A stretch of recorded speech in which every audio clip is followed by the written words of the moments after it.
First of all, I want to thank you guys for all that you do. There's some places around the country that, probably the relationship with the media is not a positive, and it's definitely not as good as it is here. And we really appreciate you. We appreciate you for what you do. I want to advise you that this message will kind of sound like a broken record, but actually I know there's only one person in this room that knows what a record player looks like, and I'm not gonna call any names, but his initials they're Wyatt Thompson. But actually, maybe a few of you other guys do as well. So I'm gonna use young people's terms, and I'm gonna say this message will kind of sound more like a corrupted file, right? Because that's kind of what you guys are used to. Every year, there's a ton of excitement for the season, especially this program and with the expectations. But I think it's important that we note that there's a whole lot of people in our program behind the scenes that they make it go. They really make it go. As coaches, we are on the field and we're yelling and screaming from practice to the games. But there are people on our staff, people like Riley Galpin, who does a great job in recruiting, like Matt Greenwald, who works in athletic training, Bill Banks, of course, in academics over the years. Our guys have performed exceptionally well in the classroom. Ellie Yuska in nutrition, and Isaac Lopez in the weight room with our strength staff.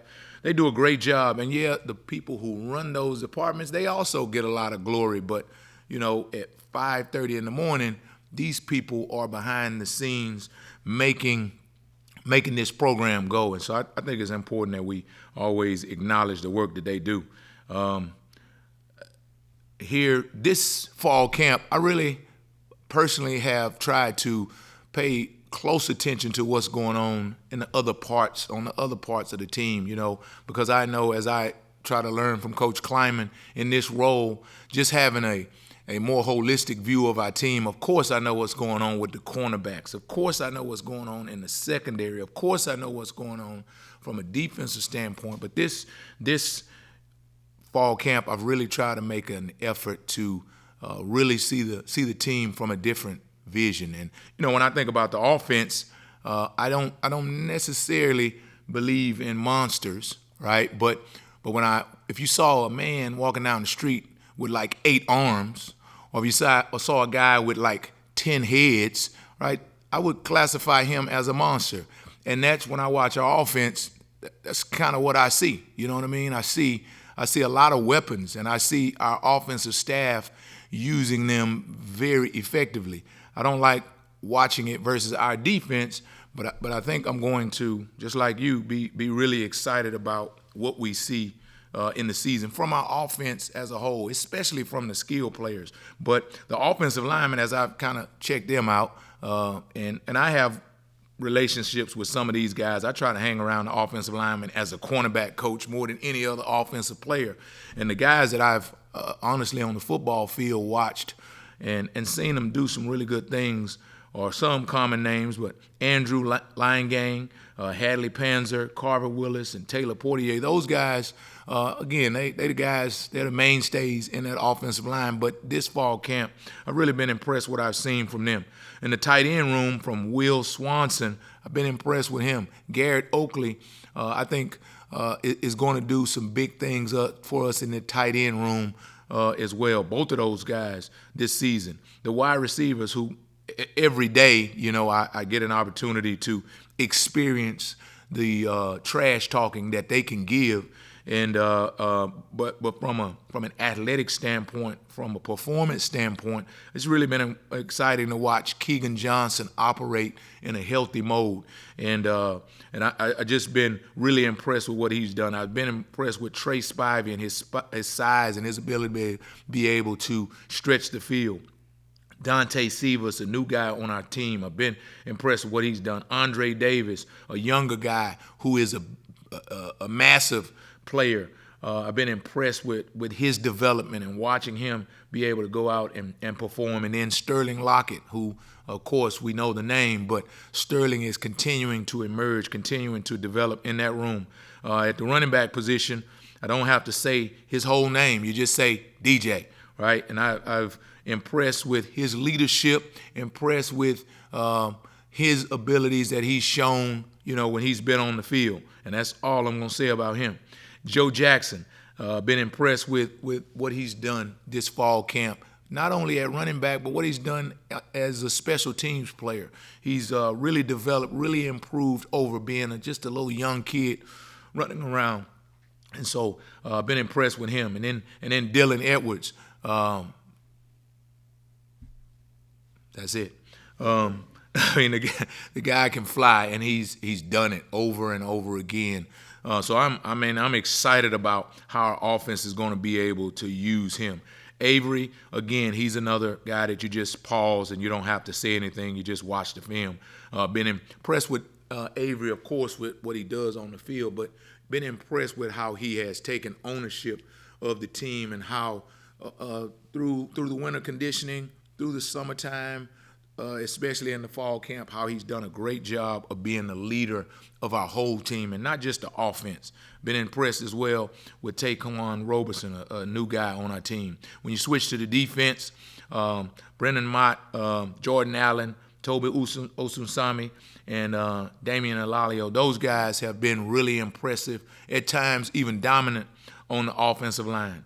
Austin Moore, a mainstay, and I know every coach and every player who would come in here and talk about our team and the effective leadership that we have, they would mention Austin Moore's name, and I want to make sure I do the same. Asa Newsom, I've been impressed with how he's performed. Dez Purnell, kind of like Austin, a guy who's been around and played quite a bit of football for us, but he's been consistent this fall, and that's been really cool to see. I've been impressed with a few emerging guys in the safety room. Of course, we have those names, but guys like Wesley Fair, Jack Fabris, and Kobe McAllister, those guys, in my eyes, have just really started to show themselves in fall camp, and it's been impressive. As well in the cornerback room, Justice James, Donovan McIntosh, Jordan Dunbar, Kanajo Thomas. I put quite a bit of pressure on those guys in fall camp to step up to the plate, to find roles within that position group and on this team. And I've been impressed. I've been pleased with what they've done. We have a tenet that we go by in the cornerback room. We call it the 4 L's. We love one another, we lower the boom, we're lightning quick, and we're long and lean. Now, everybody can't say the long and lean, but I think those other things at different points, those other tenets at different points, I've just been impressed in fall camp with what those guys have been able to show in those ways. And then as a specialist, Chris Tennant, man, I remember watching that kid walking here as a very young player, and now I just see him operate with an incredible amount of confidence. And as far as our team and where we are and how we've developed here in this fall camp, I couldn't be more impressed with where we are from an accountability, from a leadership standpoint of young guys being directed by players on our team, by the leaders, by the older players on our team. We have a leadership council where we have a few guys that we select as leaders, but the leadership that I'm seeing is not just those guys on the leadership council, not just those names of guys you would call captains of our team, but it's leadership all over the place. And that for what Coach Kleiman, as a head coach has said, this is their team. And they're really exhibiting that, not only in fall camp, but they've done it throughout the summer. With that, I'll open up questions.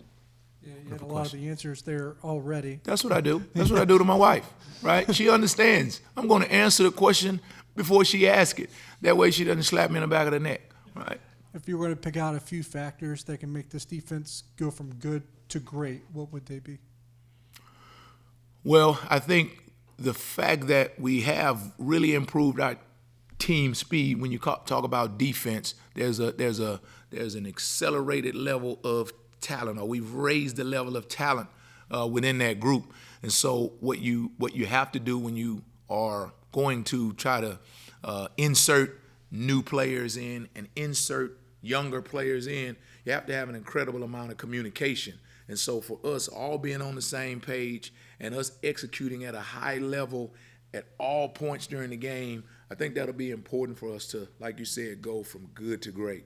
And I think that's important for us for our players to understand that that's kind of where we are as a defense. When we talked to Coach Kleiman, the biggest praise he probably had was for your starting corners, Jacob Parrish and Keenan Garber. What's been the difference for them from last year to this year that's kind of made them ascend rapidly? Well, I think experience is always the greatest teacher. And the fact is that these guys, since they've been here, I won't say since they've been here, but once they started to emerge and be players on our defensive unit, they've been the hardest workers. And the thing I've always had to say about Jacob, or the thing I've always said about Jacob as I've come into this room, is that we just need him to be more of a leader. We just need him to take over the room. Well, he's exhibiting that. He's doing that. And not only him, but Keenan as well. And so I couldn't be, as a coach, more excited about where these guys can go with their ability to be able to lead, with their understanding of the defense and their commitment to executing at a high level. That's what you want when you have veteran players in that room. I've just really been blessed with those two guys. So it has given me an opportunity in fall camp to give other guys opportunities to see what they can do. I know what Jacob Parrish can do. So for me to see Zayshawn Rich, for me to see Kanizer Thomas, to see Justice James, I've gotten the opportunity to do that, which is just developing those guys. One more question about your starting corners. Chris Kleiman had mentioned that he was really impressed with the weight they put on, that they were able to do without losing speed. Are they able to play any differently now that they do weigh a little bit more? Well, I think it's important that, for that position, sometimes in that position, we say I'm a cover corner. And all we do is run around and we're not involved in contact. But with the schemes that we use, they're going to be involved heavily in the contact portion of the game. They're going to have to tackle. They're going to be in positions where they're going to have to take on bigger blockers, right? And so when we are in a position for the guys like that to gain weight, to be able to put on weight, not as much as their coaches put on, but it puts us in a better position to be able to do our jobs more effectively. And have you guys decided how you're going to handle headset communication on the defensive side yet? We're just going to yell really loud and we're not even going to use those things. I'm joking. Yes, we've worked through it. The way the rules will work. Well, I believe we're still kind of stepping through that. But we've used the headset communication with the players. We've used it so far this fall, and honestly, the tempo that we face from a defensive standpoint in the Big 12 is not something that we understand. Our players understand that we're going to be able to use all times, right?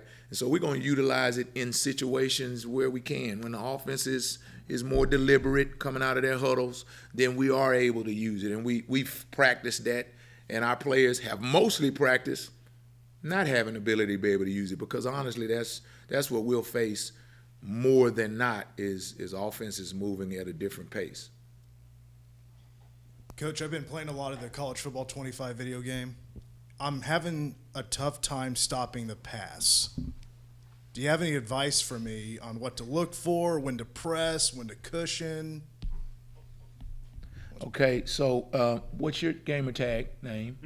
Right, we can set up a game, right, and we can hit on Zoom and I can take you through it. I had to do Keenan Garber this way a few days ago because he challenged me. He would think that I would not know how to play the game, but actually EA Sports, they call me when they put the game together. I'm just joking there for sure. We'll talk after, because I do have some things that I can do to help your game out. Right? Do you wear wristbands as you play? No, but should I start? You should. Right? You should. We'll talk after. Well, I wanted to touch one more on Keenan Garber. Obviously, played a little defensive back before, moving to wide receiver, and then Big 12 championship game moves back, and boy, what a study's been. Was it that Big 12 championship game? Was it later down the road in a game or a moment in practice when you knew that, yeah, he's now got to be the guy to move into that starting spot? Well, Keenan has really good lateral movement ability. He has really good speed. He's very competitive, right? And so I saw that before the Big 12 game, and that actually is what gave me the confidence. I can say confidence now that game is over, that gave me the confidence to throw a guy who we didn't even have a jersey number for, to throw a number 35 in there, and he knew none of the calls, and he just played man to man. I was confident. Now, on that day, I was quite nervous, but it was before then that I saw the ability that he had, and it's a matter of, at that point, it was just a matter of him understanding our scheme, understanding the techniques and the places to use those techniques, which he had none of, but he had some skills that you can't coach, and that's what he's continued to exhibit. And like we talk about gaining weight, that would have been one of the things that that I've really been pushing and stressing with him, and to see him really commit to putting on the right kind of weight has been cool to see, and I'm very excited to see the results of that commitment by him. You talked about Austin and Dez, obviously, but linebacker depth was a little bit of a concern, especially with all the injuries last year. How has that come along, and especially at the middle linebacker spot? Yeah, and I could mention some other names. I could mention Terry Kirksey, who's done a really good job. I said Asa, Cam Salas. Those guys throughout the course of camp, I think that it's like we talked about with Keenan, where we're going to really quickly be able to help ourselves is giving those guys experiences early in the season, because that, if there's a weakness with that group, it's just the experience. When you got a player like Austin, both of those Austins, then you don't get a chance to guys behind them to play much, and so that's where we've had an opportunity to do, just like me in fall camp, like me in the spring, where you give some younger guys an opportunity to get reps. So you get better as you get reps, right? You get better. It doesn't always look cute in the games, but you get better because you get game speed reps, and you get those mostly in the game. So I think that's that depth will improve as we get guys on the field to be able to get chances to play. And the middle linebacker spot, do you kind of have a depth chart there? Yeah, I think I'm not going to give you that depth chart, but a guy who has really performed well, like I said, is Terry Kirksey. I've been impressed with what he's done at that position. I want to ask you about a safety, and then I'll get to the corners if you're okay with that. I'm okay. Appreciate the shout out too. You're the legend. How could I not be okay? I'm wondering just your thoughts about what you've seen, not only from a skill set standpoint, but from a leadership standpoint, and maybe even to a degree toughness from Jordan Riley. He just seems like a guy that's fit in like a glove. Well, I've had an opportunity to talk to a few NFL scouts about Jordan, and they've been impressed with his physicality, and that's kind of what he brings to that position, specifically the position in the secondary, the jack position that he plays. He's a physical player, and he does a great job of communicating. He is an alpha, right? You see moments in practice when it's on the line, right? The game is on the line. Within practice, he's the one who is grabbing the mic, and he's an alpha. We got some other leaders, but he always seems to kind of emerge, right? And sometimes it's not that he's trying to grab the mic, but that's just who he is. So I've been impressed with him in that way. I've been impressed with a guy who has walked in here and has been accepted, which this is what our culture is about. We accept players who are good players and who are fit for our culture, and they walk in and they're like family from the onset. And that's kind of, he's taken that and he's run with it. And I couldn't be, I'm always sitting here saying how excited I am, but I'm really excited about who Jordan Riley is. Wanted to ask you a little bit too about how you feel at this point with the progress of Dunbar, and also just the ability, I guess, of Zayshawn. It just looks like he has a really bright future. Yeah, he does, because when you talk about that L of long and lean, he is that, right? He's which quite a few, and Dunbar is, for that matter. Dunbar is as well. Both guys who have really good size, and that's something through recruiting over the years we've tried to really focus in on, is to be able to recruit guys, get guys in that room who have length and who can run. And both of those guys do that. They have an incredible amount of athleticism. They are both physical, and I like that part of them. I've been impressed with Jordan, just like I talked about the other Jordan. He's not as vocal. He's not as much of an alpha as Jordan Riley is, but he's come in here. He's a quiet, unassuming person, and he just goes about his business. So he fits in perfectly in my room. But it's been really refreshing to have a transfer like Jordan come in and be a guy who is accepting any role that he gets and is competing as hard as he can to maximize those roles. And I think he's going to be a really good player for us. Coach, can you discuss how far Jacob Parrish has come from being a true freshman thrown into the fire to now one of the better corners in this conference? Yeah, it's funny. Sometimes I don't even know. I don't know how old is this guy, because he's been playing so long. And again, he's an unassuming guy. He's not ever. You can't pick him out in a room. But when it's time to play, when it's time to do things on the field, he always shows up. Right? He always, at his position, he's always doing it the right way. At his position, he's always making plays. And so the things, Jacob and I had conversations when he was a freshman about always working at this level, always making sure that, because he's always been a hard worker. But when a guy comes into the room as a freshman, sometimes older players try to get him to tone down a little bit. And I've always encouraged him, especially starting as a young guy, don't you ever tone down. You always work hard. You always do, because that's who you are. And when you have an opportunity to learn Jacob's background and learn how competitive it is in his household, you understand that that's who he is. He's going to be competitive. And so where he's developed the most over the years has been what he does off the field, is how he leads the room, how he takes charge and helps players who are playing behind him. He tries to push them to compete the way he does. And so that's probably the biggest growth that I've seen. This defense puts a lot of pressure on safeties to, up at the line of scrimmage all the way to the back end of the defense. You mentioned some young guys there. Is this maybe the best depth you've seen at the safety spot since you've been here? Yeah, and I would say the same thing about the cornerback room in terms of the depth, in terms of the guys on each of the units.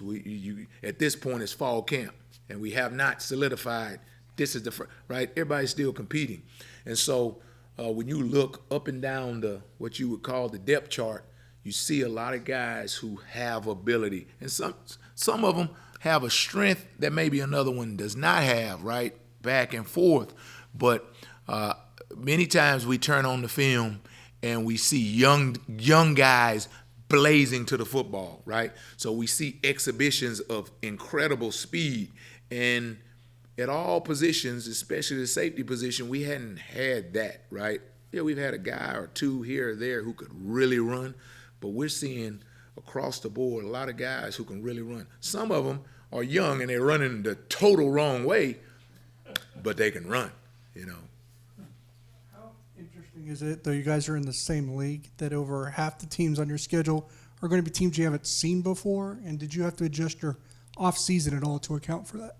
Yeah, when you're in the league and be at a place as long as we have, you kind of get yourself into a routine. You get yourself into a mold of how it works and who you're going to see, where you're going to play them, who knows. But this is who you're going to see, and this is how it's going to be. And so it's been an adjustment. It was an adjustment for our off-season scouting. But you know what? That's what's so cool about our league. The fact that, you know, there's a variety within our league, and there's new teams coming in. And so, listen, I know that all those teams that we're going to play, not just in our league, they're preparing and they're getting their teams ready, right? And so there'll be challenges throughout the season for us, right? And again, some of them will be teams that we hadn't faced, offensive coordinators that we hadn't faced, styles of offense that'll be a little bit different maybe than we faced. But our players, we're especially defensively, we're excited about that, and we understand it's going to be a tough season of challenges throughout, and that's why what we're doing at fall camp is so important. And maybe I'm circling around here, but what has impressed you most about the defense, and then secondly, in what ways has this defense maybe been ahead of some of the previous defenses you've been a part of? Well, you know, you could say that we have quite a few guys coming back, right? Especially in the secondary, guys who've had experience, and maybe not starting experience, but a lot of guys. And then if you look at the defense as a whole, a lot of guys understand what we're doing, right? And so we've been able to. So that's one of the really positive things that I see in our defense that we might not have had, right, over the course of years. And so we're able to continually push, right? We're not slowing down in terms of the installs. We're not slowing down in terms of the things, the pressures that we put on them in terms of assignments, in terms of execution, right? And so that is a big powerful point for us, positive point for us. But I think it's also, if we can take advantage of it, if we can capitalize on it, that'll be a thing that'll help us from a defensive standpoint play better than the defenses that we've had in the past, right? And the next thing, again, like I kind of alluded to earlier, is that we have a lot of young players who can run. And so when you have that, not just from the defensive standpoint, but we populate the special teams with a lot of defensive players. And so if we can have those guys be able to help us in field position games, then that'll help us indirectly from a defensive standpoint. Well, I'd say for me, you had Phil Heath here, Mr. Olympia, speak to you guys. Yeah. And I'm curious about the impact that you were able to witness or maybe feel from within, given what he was able to deliver to you guys. You know, I was really impressed with Phil. Yeah, of course. I mean, the muscles, right? I mean, but I was really impressed with who he was as a man, right? Because he stood here and he talked to our team, but then I had an opportunity to talk to him one-on-one. And then some of the players had an opportunity to talk to him one-on-one. And the conversations that they talked to me about was really impressive, because what he did is he spoke real to our team, but he was vulnerable. He talked about situations where he was not at his best. And our players, that happens to them as well, right? And so for you to see a guy who is the greatest of all time, or one of the greatest of all times, at what he does, to be able to share with you that, yeah, I messed up too, right? And but here's how I fixed it. And yeah, I had struggles too, but here's how I got myself back on track. And I think that was what I felt, that was something that I really felt and I was impressed with by him. But I think also our players did as well. And the fact that he was able to not only talk to us a couple times, but he was around, and many of our players had an opportunity to experience what I believe I experienced, just a guy who's incredibly successful at what he does, but is a real human.